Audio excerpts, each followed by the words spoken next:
4 PM news network में दोस्तों आपका स्वागत है। मैं हूं आपके साथ राशिद जहीर। मोदी जी ने परसों तरसों ये कहा कि मैं किसानों के साथ ऐसे खड़ा रहूंगा, बिल्कुल पशुपालकों के साथ, मछुआरों के साथ, जैसे दो जिस्म एक जान। शब्द मेरे हैं, ख्यालात उन्हीं के हैं, चाहे इसमें मेरा व्यक्तिगत नुकसान कितना भी बड़ा क्यों ना हो। प्रधानमंत्री जी ने ये बात क्यों कही है और व्यक्तिगत नुकसान के ऊपर बहुत सारे लोगों ने आपको अपने बातें भी बता दी हैं कि साहब वो तो झोला उठाने की बात कर रहे थे, उनके पास कौन सी दौलत है। मैं आपको वो व्यक्तिगत नुकसान बताने के लिए हाजिर हुआ हूँ, जो अंदाज़ा अगर आप लगाएंगे तो लगेगा कि किसी तरीके से सार्थक बात है।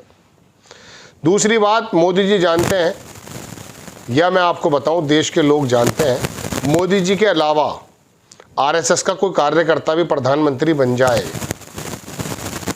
किसानों के खिलाफ जाने की हिम्मत नहीं कर सकता।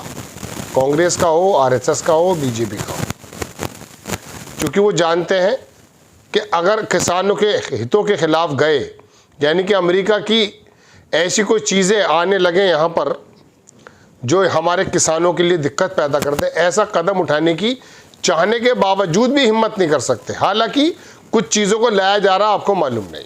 खैर, मैं दोस्तों ये बताने हाजिर हुआ को व्यक्तिगत नुकसान क्या है। और चीन के पाले में जो हम जा पड़े हैं बिना बुलाए, एक एक्सप्रेस चला रखी है, कभी राजनाथ जा रहे हैं, कभी जयशंकर जा रहे हैं, प्रधानमंत्री जी जा रहे हैं। ये चीन अभी जुम्मा 8 दिन पहले पाकिस्तान के कंधे से कंधा मिलाकर हमारी सेना से लड़ने को तैयार था या लड़ रहा था। उस चीन के पाले में इस प्रकार से जा पड़ना ये कहाँ तक बेहतर है। और अमेरिका हमें जो ब्लैकमेल कर रहा है उसकी वजह तो आपको पता चल ही चुकी है, मैं भी कई बार बता चुका। लेकिन दरअसल अमेरिका के पक्ष में मोदी जी हैं या कोई और है। देखो दोस्तों, बात यह है, मैंने बहुत पहले एक प्रोग्राम बनाया था कि क्या आप ये सोचते हैं कि आपकी वोटों से सरकार बनती है। बिल्कुल, आपकी वोटों से तो सरकार बनती है, लेकिन वोटों का ध्रुवीकरण करना दुनिया की कुछ ताकतों के हाथ में है। पुलवामा एक अटैक से पूरे भारत का वोट का ध्रुवीकरण हो गया था। 2019 के चुनाव से पहले, पुलवामा अटैक से पहले कोई सर्वे नहीं कह रहा था कि मोदी जी रिपीट कर रहे हैं। पुलवामा हुआ, ज़बरदस्त अटैक, बहुत ज़बरदस्त जीत हासिल हो गई। तो ये तमाम चीज़ें देश की नहीं, दुनिया की मीडिया के हाथ में होती हैं। अमेरिका के अखबारात, मैंने उस वक्त बताया था, 1 साल हो गया, 6 महीने हो गए उस खबर को, कि वो कह चुके हैं कि हम देशों के अंदर रिजीम को चेंज करने का काम करते हैं। उनके हाथ में दुनिया भर की मीडिया, दुनिया भर के वोटर को इन्फ्लुएंस करने की ताकतें, ऐसे इंसिडेंट पैदा करने की, आंदोलन पैदा करने की ताकतें होती हैं कि वो किसी भी देश के अंदर आंदोलन पैदा करके सत्ता पलट करा देते हैं। याद रखिएगा मेरी बात। मैं आपको ये बात बहुत मजबूती और बहुत अमेरिका के अखबारों की कटिंग के साथ बता रहा हूँ, उन्होंने खुद एडमिट किया। तो गोया कि आप ये बात मान लीजिए कि दुनिया के अंदर रिजीम चेंज जो होती है, सरकारें जो आती हैं, उसमें बहुत बड़ा रोल कभी कभी इन ताकतों का भी होता है, अगर ये चाहें तो। इमरान खान अपनी मर्जी से जेल में नहीं है भाई। अचानक एक आदमी आया, सीरिया के अंदर बादशाह बन गया, एक गोली चलाए बिना, ऐसा नहीं हुआ करता है, ताकतें होती हैं। तो बहरहाल अब मैं आपको बताना चाहता हूं कि मोदी जी का वो व्यक्तिगत नुकसान क्या है। आप सोच रहे हैं अडानी का नुकसान है, अंबानी का नुकसान है, तो उसके लिए तो तैयार हो गए वो चीन की तरफ जा रहे हैं। पूरा भारतीय जनता पार्टी का एक कार्यकर्ता चीन के आदमी को अपना फूफा समझ रहा है, देख लीजिए आप।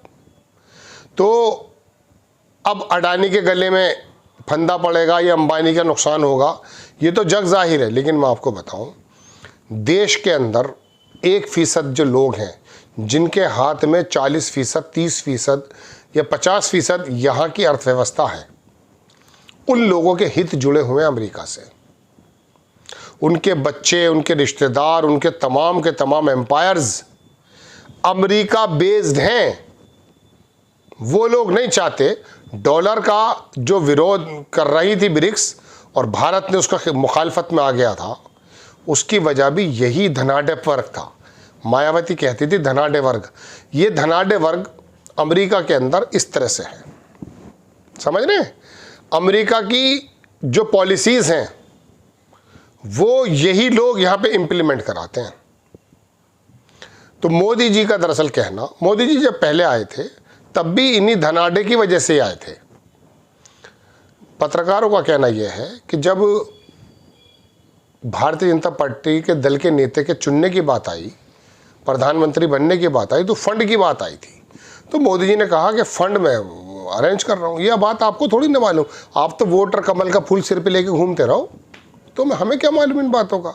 ये पत्रकार कहते हैं। और उस ज़माने के जो तमाम जो ये बिजनेसमैन हैं, वो 1% जो लोग हैं जिनका 40-35% ताकत जिनके हाथों में है अर्थव्यवस्था के एतबार से, उन लोगों ने मनमोहन के खिलाफ जाकर दरअसल मोदी को सपोर्ट किया था। आ गई थे सरकार, और फिर वो तमाम अन्ना आंदोलन वगैरह सब मैं आपको बता ही चुका हूँ, ये सारे टूल्स होते हैं। ऐसे समय में ये जो वर्ग है, जो मोदी जी का व्यक्तिगत नुकसान है, वो लोग पीछे हट जाएंगे, मोदी जी नीचे आ जाएंगे। समझ रहे हैं? वो लोग चीन के साथ नहीं जा सकते। चीन में क्या है, चीन में जब ये आया था शी जिनपिंग, इससे पहले भी उन्होंने सबसे पहले ऐसे भ्रष्टाचार को ख़त्म किया था जो वहाँ के बिजनेस वर्ल्ड को ऊपर कब्जा करता था। आम जन की प्रतिभागिता उन्होंने सुनिश्चित की, उन लोगों को दफन कर दिया गया, जेलों में डाल दिया गया भ्रष्टाचारियों को, बड़े लंबे पैमाने पे चीन के अंदर ये हुआ है। ऐसे चीन को जहाँ पर आम आदमी का दखल है कारोबारी एतबार से, राजनीतिक उसको बहुत ज़्यादा वो नहीं है, लेकिन उसके बावजूद भी वो वहाँ के जो धनाढ़े वर्ग है वो सरकार के अधीन है। यहाँ सरकार धनाढ़े वर्ग के अंदर अंतर्गत अधीन है। समझ रहे हैं? तो वो वर्ग जो है किसी सूरत में चीन में नहीं जाएगा जो बराबरी की बात करता है ना।